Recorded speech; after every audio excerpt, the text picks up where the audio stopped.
My name is Chris Kublal, and for many years I've studied in its entirety all the written works on East Indian Indentureship from the year 1838 to 1917 into the Western Hemisphere. And during this time, and in all the studies that and the history that has been written, there's one glaring fact.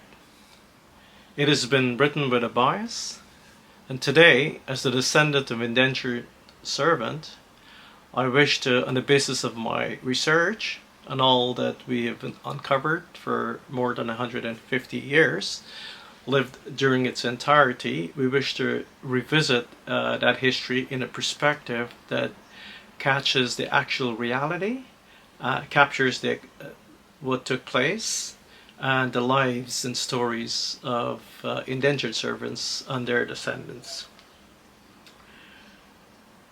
This is not an attempt to reclaim it, but to see through the lens of those who oppressed our ancestors and change that perspective to what it actually is, and through the spirit of those who endured. Today, we speak not with borrowed voices, but with our own. That is our history, and it must be held by us. It must be written by us. To start, what is indentureship? Let us begin by asking the question, what is indentureship? If you were to search for an answer today, artificial intelligence or modern databases might tell you this. Indentureship is a system of labor where individuals agree to work for a specific period without immediate payment, typically in exchange for transportation, housing, or other services. But let me tell you what indentureship really was. It wasn't voluntary at all. It was not fair. It was not just. It was one of the most brutal forms of human exploitation, a system that mimicked slavery in every form but name. It was slavery repackaged. A deception designed to feed the insatiable greed of the British Empire. The historical greed. After the formal abolition of slavery in 1834, the British faced a problem. The plantations were empty and profits were at risk. They could not allow the flow of sugar, cocoa, coffee, and rubber, and the wealth it generated to stop. So they engineered a system to replace the enslaved with the indentured, and indentureship became their solution. Let's be clear, this was not migration. This was the transfer of human labor under coercion, punishment, and systemic violence. The British plantocracy scheme. The British planters, desperate to keep the colonial machine running, devised a legal system that offered the same financial rewards as slavery. They exploited poverty, famine, caste divisions, and gender inequality in India to lure desperate souls into signing deceitful contracts. As Brij V reminds us in Chalo Jahaji, this was not a journey of hope, but of survival, a passage through the abyss of despair. In 1840, British officials themselves admitted the risk. Russell warned that this system could become a new system of slavery. By 1843, after years of indentured servants coming into the British colonies, the British government gave in to the pressure from its own plantocracy and fully supported the indentureship scheme. They knew what they were doing. They chose profit over humanity. With regard to the ships and their arrival, on May 5th, 1838, on a Saturday, the first ships, the Whitby and Hesperus, arrived at Highbury, East Bank, Berbice, in the colony of British Guiana. On board were 428 Indian laborers, the first of 1.2 million who would be transported across oceans to colonies like Trinidad, Guyana, Fiji, South Africa, Mauritius, and beyond. I am a descendant of two of them. My paternal great-grandmother Mangri arrived aboard the Michelangelo in 1869.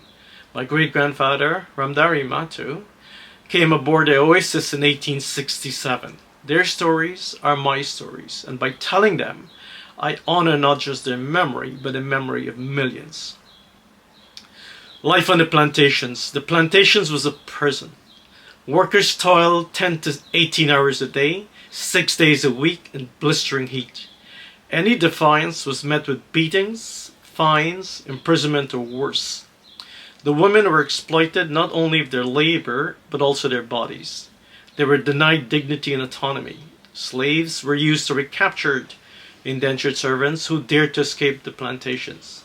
Many were killed as examples to others. Fear, not freedom, was the glue that held the system together.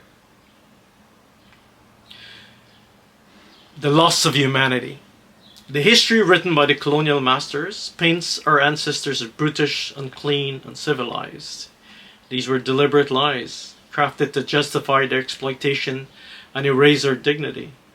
As the great Greek philosopher Epictetus, himself a former slave, once said, "If you do not write your own history, there's no need to worry. One will be written for you." And that is what happened. And that is our main aim, to rewrite our own history. The colonial archives are filled with numbers, names, ship logs, contracts, manifests. But our ancestors were not statistics, they were souls. They lived, they mourned, they prayed, they survived.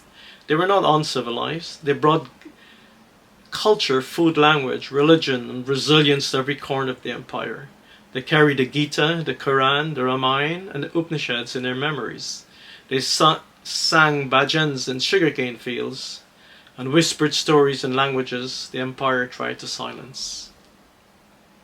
Over time, these indentured communities moved away from plantations, building lives in towns and cities, then to other parts of the world. From British Guyana to independent Guyana in 1966, from there to Canada, the United States, and even, ironically, back to the United Kingdom, back to the very empire that once enslaved them. But our people never went empty-handed. We brought our culture, our strength, our values. We rebuilt ourselves generation after generation. In the fight for reparations, the conversation about reparations is often reduced to economics. Yes, the British Treasury benefited. Yes, the cost of our ancestors' labor can be calculated, but the greatest reparation we can fight today is for our own consciousness. Let me repeat that. Our consciousness is our most powerful reparation. To awaken, to see clearly, to know who we are, that is the foundation upon which we reclaim our pride. Those of us in the fourth, possibly the fifth generation, carry a responsibility. We have a very small window of opportunity to tell these stories, not as victims, but as the children of survivors. Our foreparents were not weak, they were not savage. They were strong, strategic, spiritual, and deeply human. Their history must not be buried beneath colonial propaganda. It must be filled up for the world and for ourselves to see. So in my call to action, I ask you, are we willing to reclaim the dignity that was stolen? Are we prepared to confront uncomfortable truths? Are we ready to tell our stories our way? This is not about revenge. It is about truth. It is about standing tall and saying, we know who we are. We're not the footnotes of empire. We're the foundations of nations. As descendants of indentured servants, we carry both a burden and a blessing. A burden of pain, yes, but a burden of memory. But a blessing of memory. The time has come to no longer let others define our history. We must write it ourselves. We must teach it to our children. We must speak of it not with shame, but with pride. Because through all the violence, erasure, and suffering, our people did not disappear. They endured. They endured. And now we speak for them. Let their voices echo through us. Let our pride be louder than their silence ever was. And let the world know we remember.